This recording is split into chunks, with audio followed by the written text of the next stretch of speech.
Իրաքի վարչապետ Նուրի Ալ-Մալիքին դիմել է Թուրքիայի կառավարությանը Իրաքի հյուսիսում թուրքական զինված ուժերի հնարավոր ռազմական գործողությունները կասեցնելու ուղղությամբ երկկողմ բանակցություններ անցկացնելու առաջարկով։ Իրաքցի պաշտոնյան միևնույն ժամանակ վստահություն է հայտնել, որ Անկարան իր հարևան երկրի հետ հարաբերությունները վատթարացնելու, առավել ևս նրա ներքին հարցերին միջամտելու նպատակ չունի։ Քուրդ ապստամբների դեմ ռազմական գործողությունների կանխման հնարավոր տարբերակները քննարկելու նպատակով Անկարա է մեկնելու Իրաքի փոխնախագահը։ Հիշեցնեմ, որ այս երկրի հյուսիսում զինված գործողություններ սկսելու հարցը Թուրքիայի խորհրդարանում քննարկվելու է այսօր։ Իրաքի հյուսիսում քուրդ ապստամբների դեմ ռազմական գործողություն սկսելու Թուրքիայի ծրագրերը քննարկելու առիթով Անկարա է մեկնել Իրաքի փոխնախագահը։ Թուրքիայի մայրաքաղաքում լրագրողներին տված հարցազրույցի ժամանակ Թարիաթ Ալ-Հաշիմին հայտարարել է, որ ծայրահեղ այս խնդիրը հարթելու համար առաջնահերթությունը պետք է տալ քաղաքական որոշմանը։ Հիշեցնեմ, որ օրեր առաջ Թուրքիայի կառավարությունը Իրաքի հետ սահմանային շրջաններում քուրդ ապստամբների դեմ զինված գործողություններ սկսելու հարցը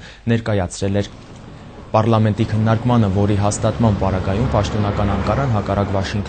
Վաշինգտոնի հայտնած անհանգստություններին կարող է ներխուժել Իրաք։ Իսկ մինչ այդ Թուրքիա է ժամանել մեկ այլ պաշտոնյա։ Մայրաքաղաք Անկարայում է Սիրիայի նախագահ Բաշար Ալ-Ասադը։ Նա հանդիպումներ կունենա նախագահ Աբդուլլա Գյուլի եւ արտգործնախարար Ալի Բաբաջանի հետ։ Քննարկումների օրակարգում Թուրքիա-Իրաք լարված հարաբերություններն են։